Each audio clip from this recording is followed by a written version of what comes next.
It doesn't matter how you make your cuts. It doesn't matter how you make your lines, as long as after you cut the board, it's exactly the length that it needs to be. Let me show you some of the things I've figured out about different ways that I mark, different ways that I scribe a line, different ways that I make a cut, depending on where the board's gotta go. I've got some new pencils that I've figured out, I've got a new square, and I've got some things to talk about in terms of how to think about the kerf, which is a part of the board that you throw away before you make that cut. So here's an assortment of markers that I use when I'm working with wood, including two that I've never used, but I'm deeply intrigued by. These were mentioned in the comments, and I think they're going to be as promised. But in general, I'm going to set the Sharpies and the felt tip away. I mean, pipe, yes. Wet lumber, pipe, yes. Marking what the pieces are for, rather than the actual cut point, yes. Milwaukee's, and I mean, how do you beat those?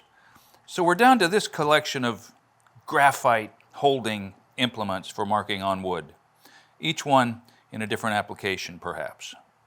So the way I find myself marking more often than not is a crow's foot. And if it's a piece of form lumber, it's just get it close and like that. I mean, just a crow's foot, that gives me a really good idea of where it ought to be. Now, if you want to, maybe you're marking a piece of plywood, roof sheeting or something fussier, maybe in a soffit, and you may get in there and just the first part of the crow's foot is very tender and the second part, boom, is more drastic. If there's confusion about which side you're keeping, I might mark the throwaway side.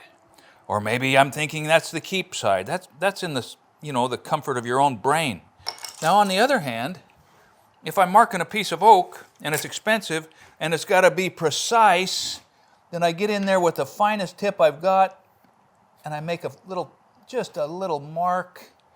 And then here's the key thing, is that whereas with the form lumber and the soffit material, you make the cut and put up the piece, when I'm in the cabinet shop, I realized that I make the mark and then sneak up on it with the saw. By that I mean I will start a little distance from the line and then walk it in to the cut as I go.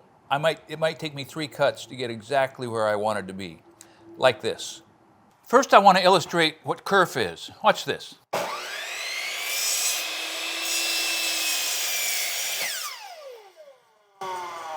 Kerf is a part of the board that disappears. This is what you're keeping track of when you decide whether you're cutting on the right-hand side of the line, the left-hand side of the line, or splitting the line. But in cabinet work, I've learned over the last year,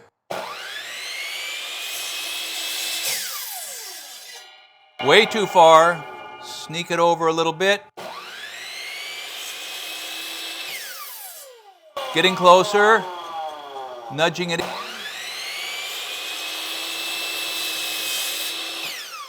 Not quite, and now we just ease it in there just about like that.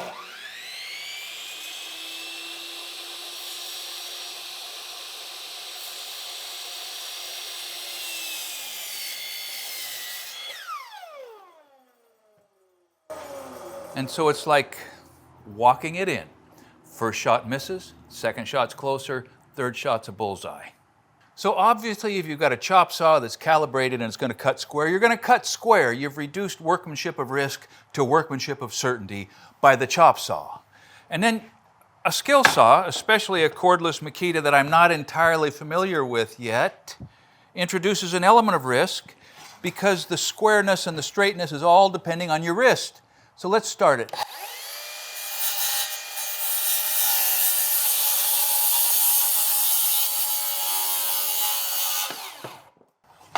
So that was more or less splitting the line, and it's good. Neil Hart would be proud of me. More on that later. So now an example of if you've got to cut a high-dollar board with a skill saw. So this was a free of heart center 6x6 Doug fir, okay? No heart. The grain is coarse, but it's nicely oriented, and you can tell it was a nice board. If you've got to cut a post or a beam that's nice enough to make you flinch, let's put a nice mark on there.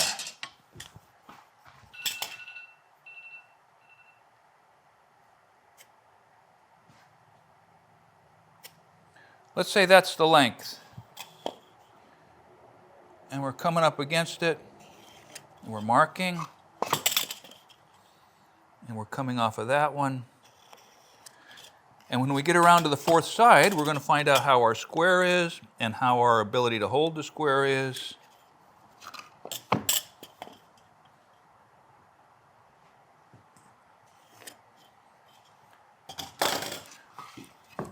So the accumulated error in the squaring or the deviation in the board amounted to about 1/16 of an inch. That's not terrible. Let's see what happens if we begin to cut from this direction and run it back around.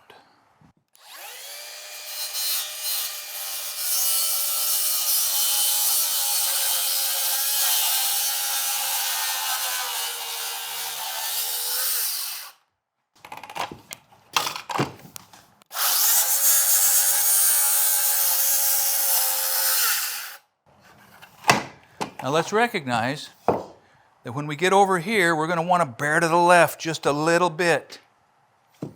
Not all of it.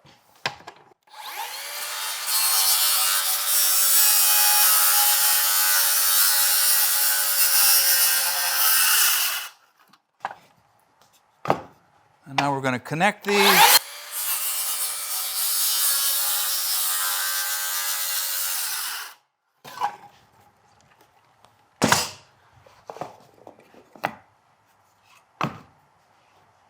It's not terrible.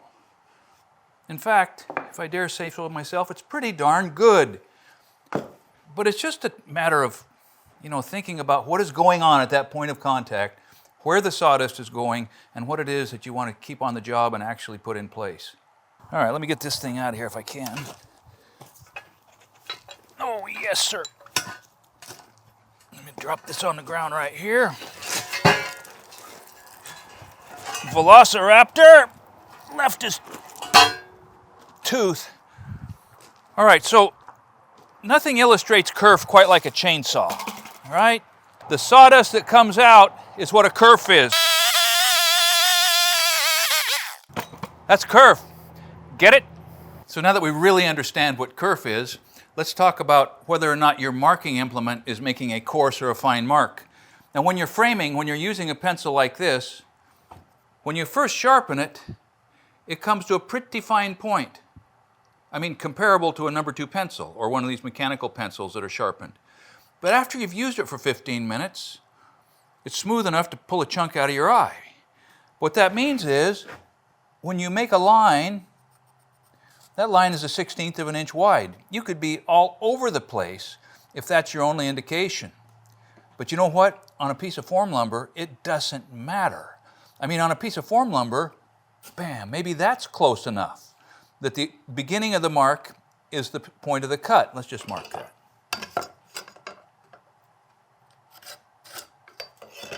It's a little bit random, a little bit wide, but it is more than close enough for holding concrete.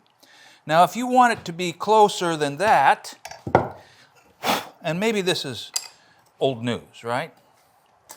You use a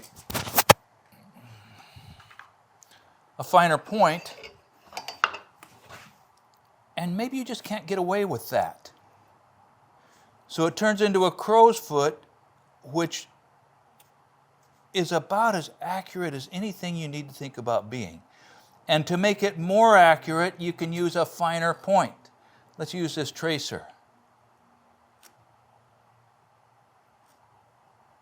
But you can see the advantage, because where the marks disappear together, it just makes it possible. Now,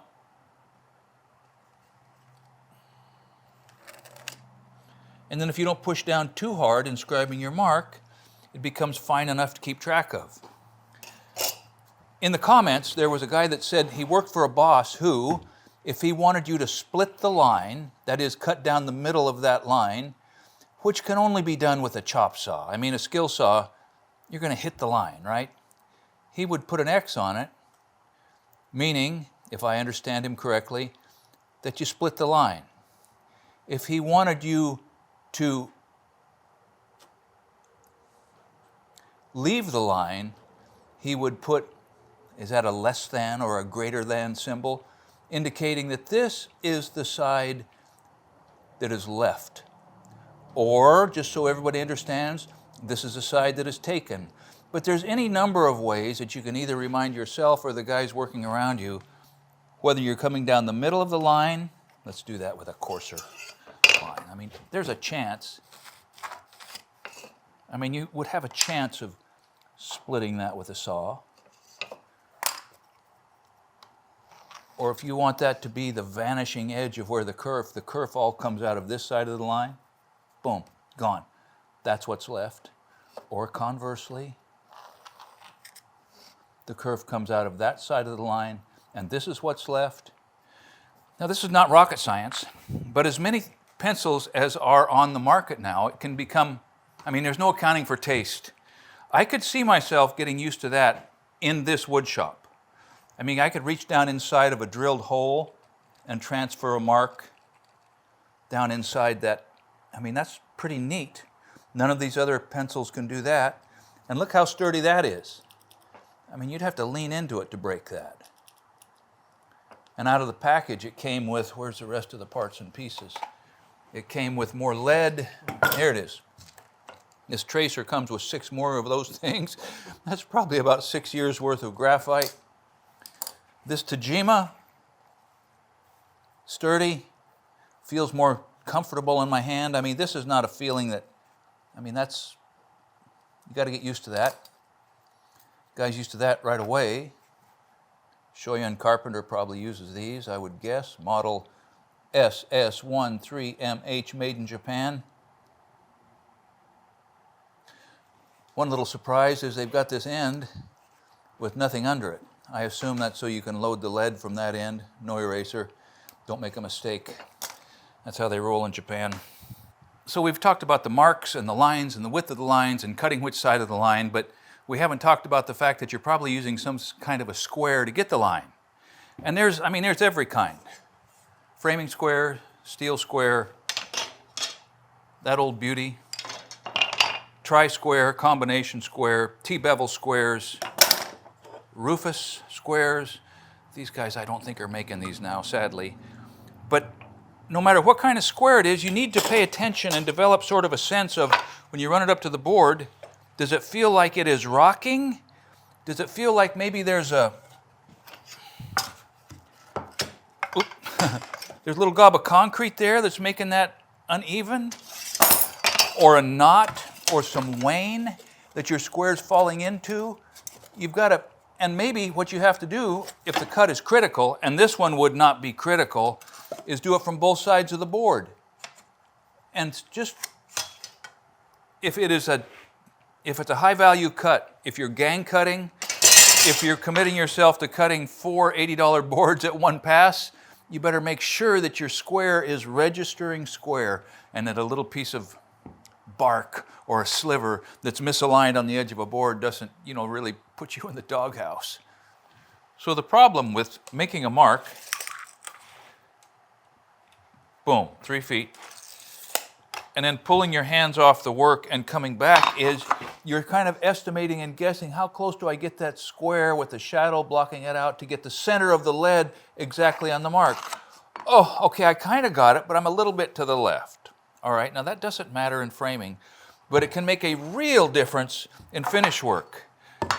And so a way to think about that is, you make your mark wherever the mark is, and you leave your pencil in contact with the precise place and bring your square to your pencil. And that will put your mark exactly where you needed your mark to be without having to estimate where the square lands on the piece before you make the mark. So a friend sent this to me, another home run made in Sweden. He said this has earned a place in his bags. Yeah, maybe. But this is perfect for the mindset where accuracy is maximum with a knife cut. With a cut in the material itself has got to be as precise as you can mark it, right? So we go back to our assertion that mark it with a knife, 21. Leave the knife in contact.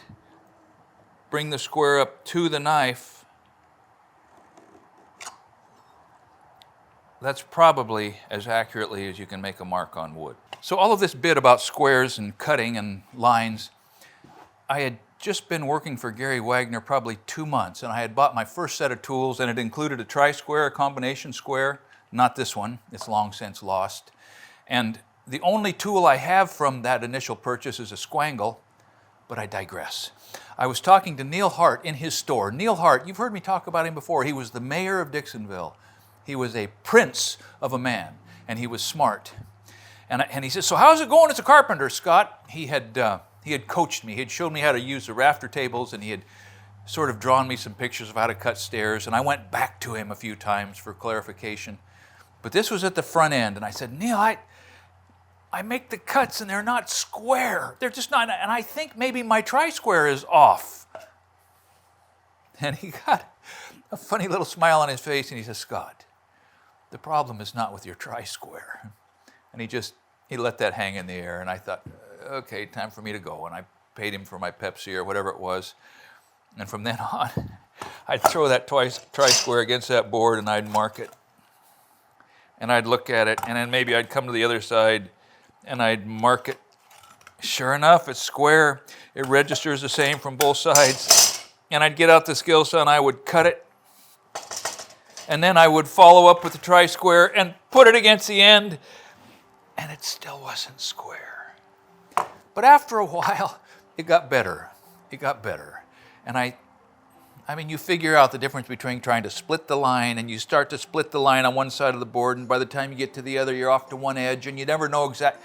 Anyway, you get my point. That all of these skills, which seem elementary until you try them, and then are a frustration for a period of time, will get better if you want to get better. That's the crux of learning to do good work, is wanting to do good work and not being contented just to get the work done. That extends to every aspect of our life, every type of good work that it is. Now, I don't think that we are saved from sin by our good works. The Savior made that clear, right? But good works count, and good work counts. And it's all part of what we grow into if we want to grow into something worthwhile. Thanks for watching Essential Craftsman, and keep up the good work.